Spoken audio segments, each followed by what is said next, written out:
Bismillahirrahmanirrahim. Assalamualaikum warahmatullahi wabarakatuh. My name is Muhamad Mukhtar by Zainuddin. Today I'll be leading the presentation of Group 8 on Chapter 24, Electronic. I'll be presenting about the operational amplifier. Operational amplifier or OPAMP is a differential amplifier with very high gain. It composed of huge number of transistor and resistor. The uses of operational amplifier is firstly as an inverting amplifier, and as a non-inverting amplifier, as a voltage comparator, as an integrator, and as an oscillator. The symbol of operational amplifier is as shown. The operational amplifier consists of connection terminal. Firstly, the two input terminal, the voltage V1 is applied to the input of the non-inverting amplifier. The voltage V2 is applied to the input of inverting amplifier. Second is the output terminal. The output terminal is the resultant voltage appear as an output voltage.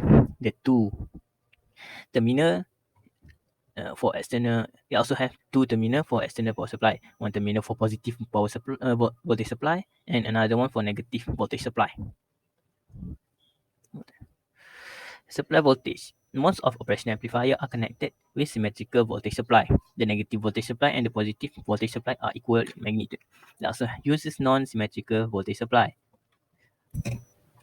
This diagram shows operational amplifier in open loop mode. It is called open loop mode due to two input not connected via circuit component or network to the output.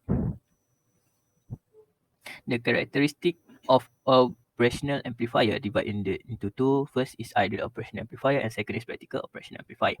For our ideal operational amplifier, it has high voltage gain. The voltage gain is infinite. Second is the input. It has infinite input impedance and it has zero output impedance. It also has infinite bandwidth. For practical operational amplifier, it has very high voltage gain. It has high input impedance, low output impedance, and narrow bandwidth. Next is operational amplifier as differential amplifier. It amplifies the different voltage between the electric potential at the positive input and the electrical potential at the negative input. The amplified voltage appear as an output voltage. Hence, the value of output voltage is far greater than the voltage difference. Open loop voltage gain. Let V1 equal to voltage applied at the positive input relative to earth and V2 is equal to voltage applied at the negative input relative to earth. Hence, the potential difference VD is equal to V1 minus V2. Thus, voltage output is equal to AOL times the potential difference. Let AOL be the amplified value. The amplified value known as the open loop voltage gain of the amplifier. It has high value ranging from 10 to the power of 5 to 10 to the power of 8. It often be given in unit of decibel. Next is the sign of voltage gain and output voltage. The output voltage equal to AOL times VD, and the voltage difference is equal to V1 minus V2. If V1 is more positive than V2, then the output voltage and voltage difference are positive. If the V2 is more positive than V1, then the output voltage and the voltage difference is negative. The saturation of output voltage. The saturation voltage is the maximum voltage of output voltage. The voltage saturation is approximately 0.9 to the 8 times the voltage supply.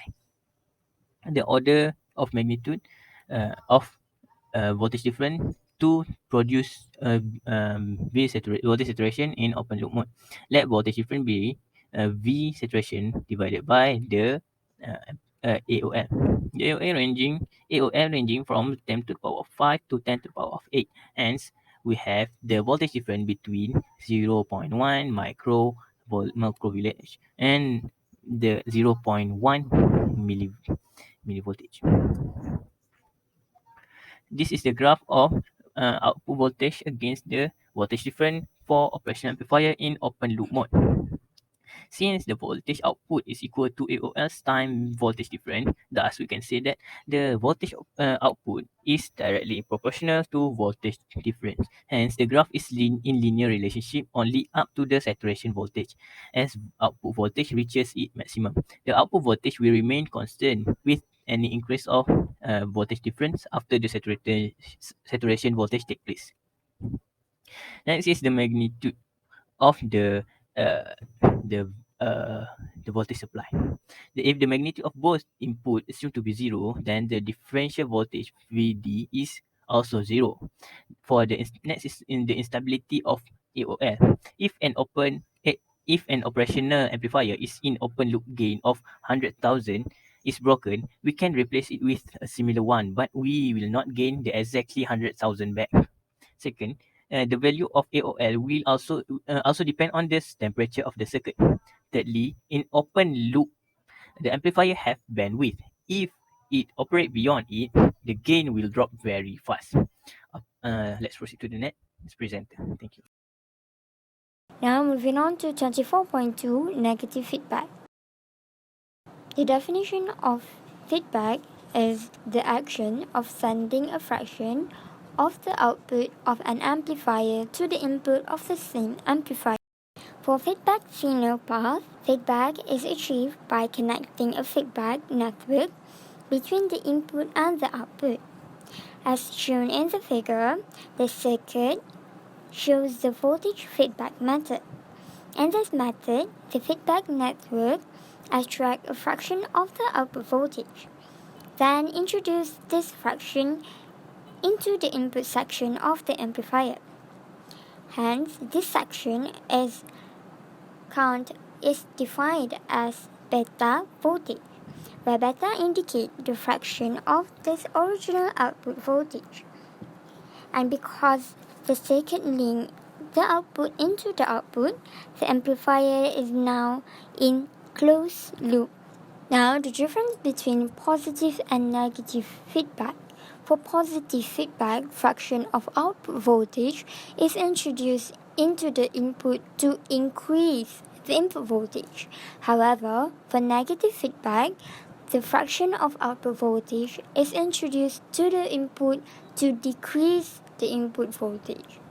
Hence, there will be a different sign of beta voltage for both positive feedback and also negative feedback. There are some advantages of negative feedback, which are voltage gain bandwidth is greatly increased. Second, voltage gain of the amplifier with negative feedback is very stable.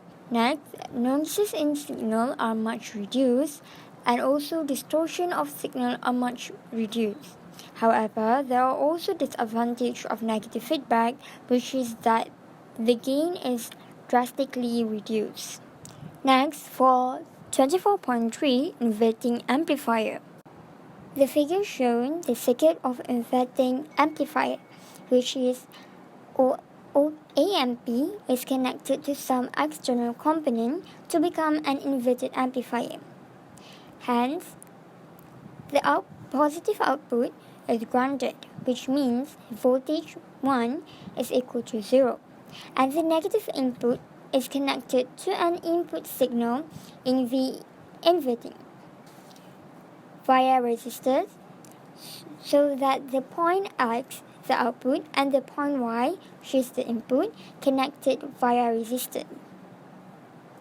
And this circuit is in closed loop mode. Hence, the sign of V initial, because of the positive input is grounded, V first is considered as 0. Hence, Vd equal to V1 minus V2 equal to negative V2. So if the V2 is positive, Vv and V initial become negative. But if V2 is negative, Vd and V initial become positive. Because of the polarity of the output voltage is always the reverse of the polarity of V2 at the negative input, and also the signal in V inverting. Because of this, the amplifier is known as the inverting amplifier, which means that the Vd will always be opposite of V2, and Vd and V initial are all out of phase by 180 degrees. The voltage gain of inverted amplifier is defined as the ratio in terms of voltage and also in terms of resistor. So if in terms of voltage, V initial over V inverting equal to amplified voltage gain. So in terms of resistor final over resistor initial in negative value. Question example: design a basic amplifier with a voltage gain of 25 and an input resistance of 2.5 ohms. The signal voltage applied to the input which can cause the output voltage to go into saturation, which is about 0.3 volt. The signal voltage and the output voltage are to be out of phase by 180 degrees.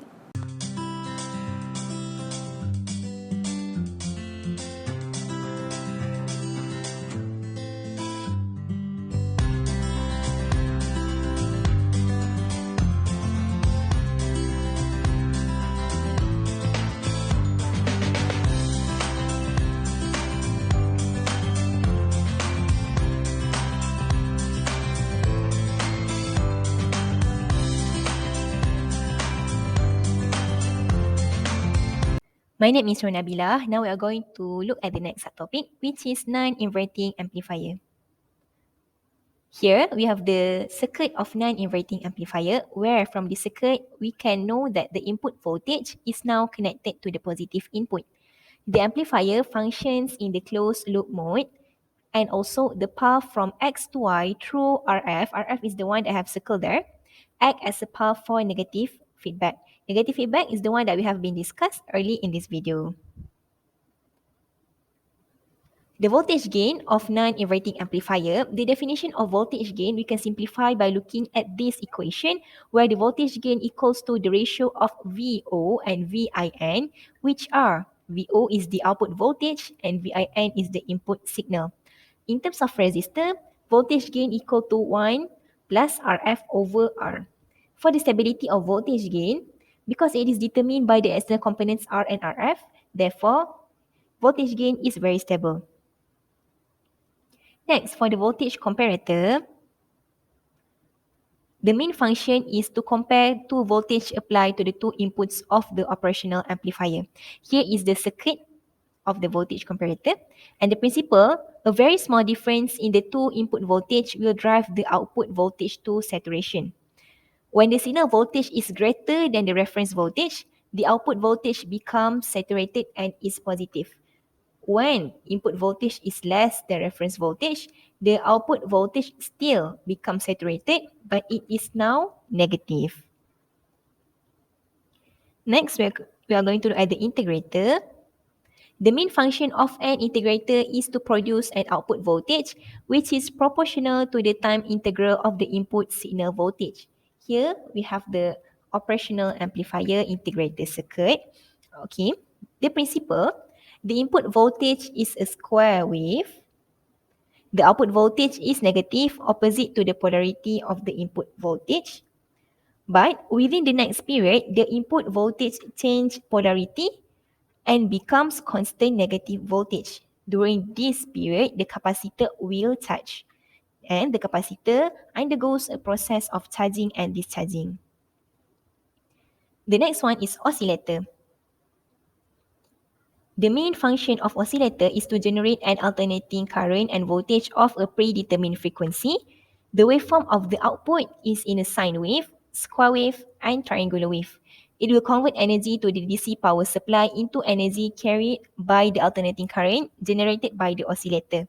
Here is the basic oscillator circuit. We can see here in the diagram. There is a positive feedback and frequency selection network connecting the output to the input. There is no external signal connected to the output. A DC power source is connected to the amplifier.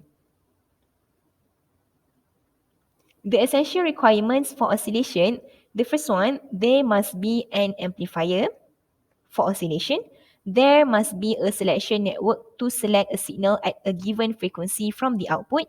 There must be a positive feedback network, and the criterion beta A equals to 1 must be met, which is A is the gain of the amplifier and beta is the feedback factor that specify the fraction of the output voltage. The last one, we're going to see the frequency response of operational amplifier. Here is the frequency response graph. The first one, the value of voltage gain 100,000 constant only within the frequency range of 1 Hz to 10 Hz. Here we can see. The next one, frequencies higher than 10 Hz, voltage gain drops very fast. Voltage gain of open loop drops very fast.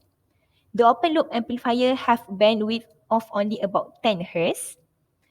For voltage gain closed loop equal to 10, the bandwidth has increased to about 100 kHz, which is an operational amplifier with the negative feedback has voltage gain very low. That's all from our group. Thank you.